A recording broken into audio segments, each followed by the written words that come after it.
y'all remember that I told y'all we would be learning more forms than just slope-intercept form? Yes. Yes, maybe no? Okay, so there's slope-intercept form for equations. There are two others. Today is one of them. Refresher on slope-intercept form. What is slope-intercept form? Y equals mx plus b. We fill in two spots when it's slope-intercept form. We fill in for m. What does m stand for? Slope. And b stands for? Okay. Why is it called slope-intercept form? Who's got a guess? Raise your hand. Nick? It's in the y-intercept. Yeah, because math people are not creative. It uses the slope and the y-intercept, so that's why we call it slope-intercept form. So, if you are given a question that says you have a slope of 3 and a y-intercept of -6, do you have to do any work to write something in slope-intercept form? No, we plug in for the slope and we plug in for the y-intercept. So y equals 3x minus 6.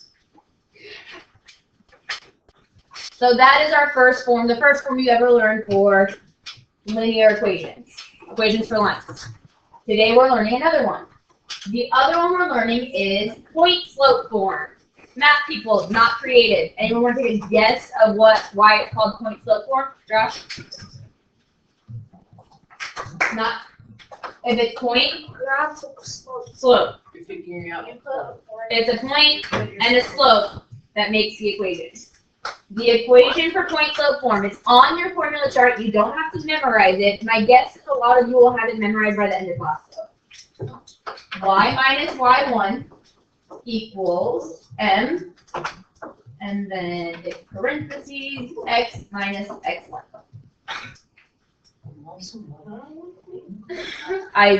I'm telling you, you're looking at me looking crazy, but I think that a lot of you will have it memorized by the end of class. M, still the slope, just like slope-intercept form. And then x1 and y1. So these parts, those are the x and y values from the point you're given. So the first y and the first x will stay in the equation when we write it. Just like slope-intercept form, we keep a y and an x in it. So that first y and the first x will still be in the equation when we write it. So the reason we have point slope form. Last week we were given problems where I was giving you a random point and a slope, and we were asked to write an equation for a line. So last week we had to do actual work. We had to plug in numbers for x, y, and m, and then solve for b. Today, if I give you a point and a slope, we can just write it in point slope form, and that means we don't have to do any work. We can just plug the numbers in, and we have an equation. So, y minus y1 equals m, and then x minus x1. When we are writing it in point slope form, it's still y minus, but the y1, that's the y value from the point. What is the y value from our point? Negative 3. So we have minus negative 3. What does that really turn into? A plus 3. And then equals m, so fill in your slope, 2. And then in the parentheses, it's still x minus, but now in that x1 spot, the x value from our point, which is a 4. And that is point slope form. We don't have to do anything to that equation. That is it. We wrote the equation for our line. It is just now in a different form. So let's try another one. On number 1. Y minus y1 equals m, x minus x1. We're given a point and a slope, which means you can write it in point slope form without having to do any work. Fill in for m, fill in for x1 and y1. So y minus the y value from your point. What's the y value from your point? 9 equals negative 2, and then x minus the x value from our point, 2. which is a 2. And ta-da, we are done.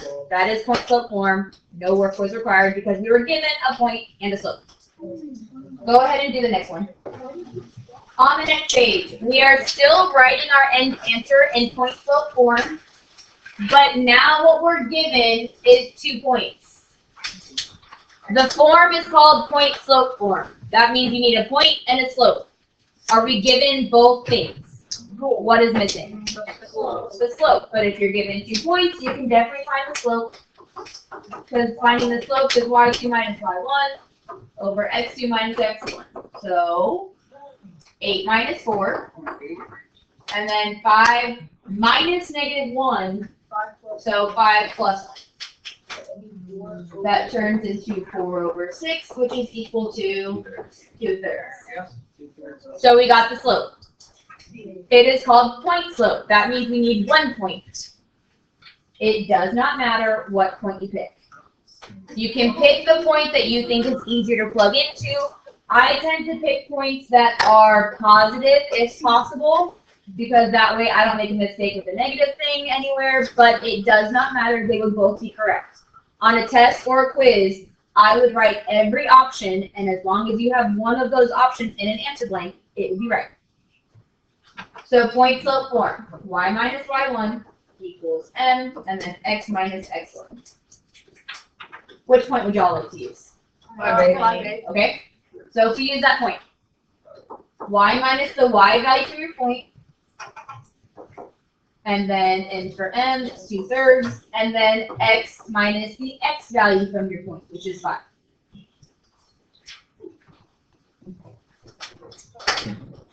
So let's try another one.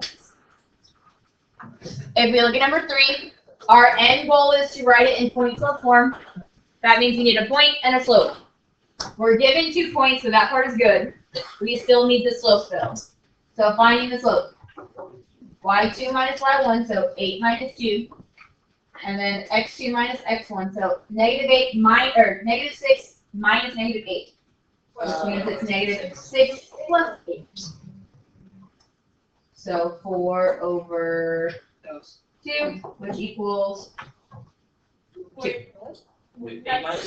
Oh, 6. Thank you. Well, I've been doing this problem all day, and it didn't even face me, right? Thank you.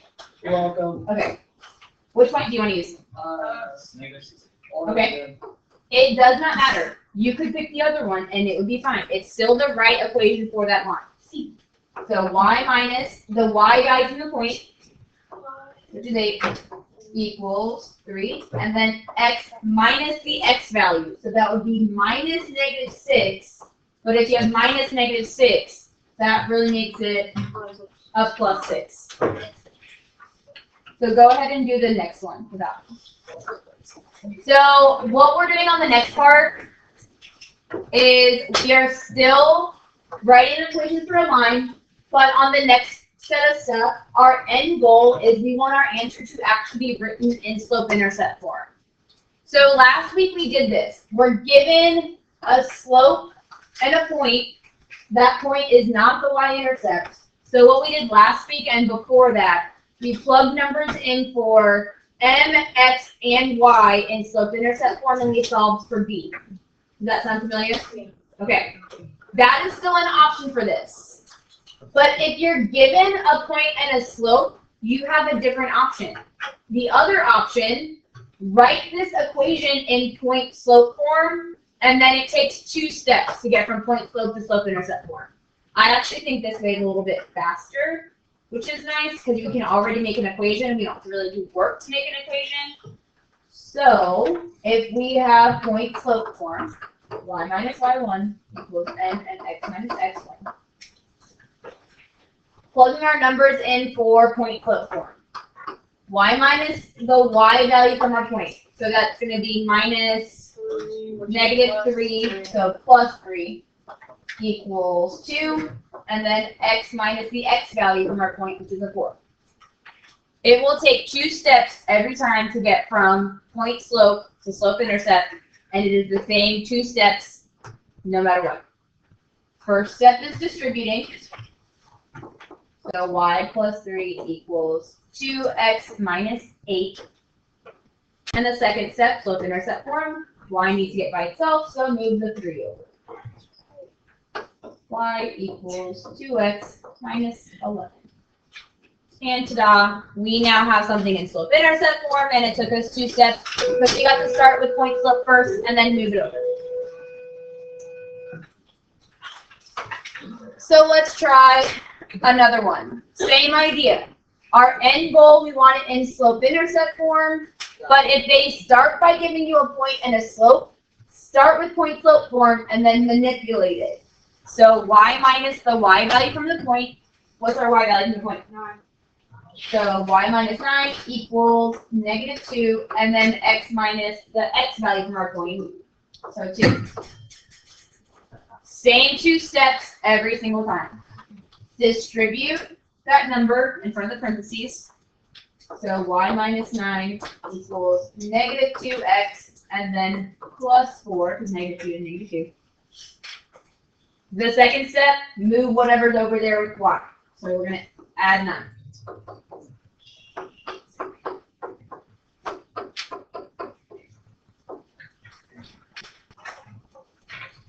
Go ahead and do that other one by yourself. Last page. Our end goal is we are writing something in slope-intercept form, but now we're being given 2 points. So last week and before that, we had options of no matter what, we have to find what part of the equation. So we're given 2 points. We have to find the slope. Last week we were given options where we can then plug in for x, y, and m and solve for b. Today we're going to do the same thing, but get the same kind of answers, but by using point slope form first. So no matter what, point slope and slope-intercept form have that common word of slope, so we'll always have to find slope. So 8 minus 4, and then 5 minus 3. 8 minus 4 is 4, 5 minus 3 is 2, so our slope is 2. Then from there, our end goal we want in slope-intercept form. We have a point and a slope, so we might as well start in one of the forms we have, which is point slope form, and then do the 2 steps to make it in slope-intercept form. Which point do you like better? 4. Okay. So we use that one. Y minus the y value for the point is fixed, which is 4, equals 2, and then x minus 3. 2 steps to go from slope or point slope to slope-intercept. First step is to distribute. Second step, move that number at the block.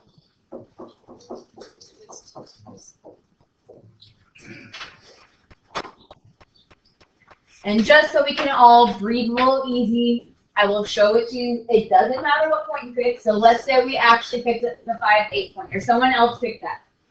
Plugging it in, it would be y minus 8 equals 2, and then x minus 5. To make that into slope-intercept form, still the same 2 steps. Distribute, and then move this number over. So it is the same thing. They are matching. So it doesn't matter what point you pick to start with, it would always become the same thing for slope-intercept form. So if you and a buddy start with, you pick different points for point slope, but you get different answers for slope-intercept, that means someone made a mistake. Because they should match every single time. Okay, go ahead and do the 2 at the bottom.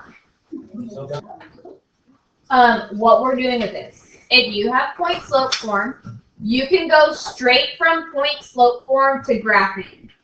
So all 4 of these are in point slope form. To be able to go from point slope form to graph, we have to figure out what is the point from the point slope form and what is the slope. So if we look at number 1, the slope is the easy one. What's the number in front of the parentheses? 3. Now for the point. What would be the point that was used to write that equation? 4. How come they are not -2 and -4? Because it's still a minus. It starts with a minus sign in the form. So if there is still a minus sign, that's because there wasn't a negative sign to change it. So if we look at number 2, What would the point and the slope be for number 2? What would the slope be? That's the easy one. 1/2. Because it's just the number in front of the parentheses. What would the point be for it? 1 and then -2. Good. So go ahead and do the other two.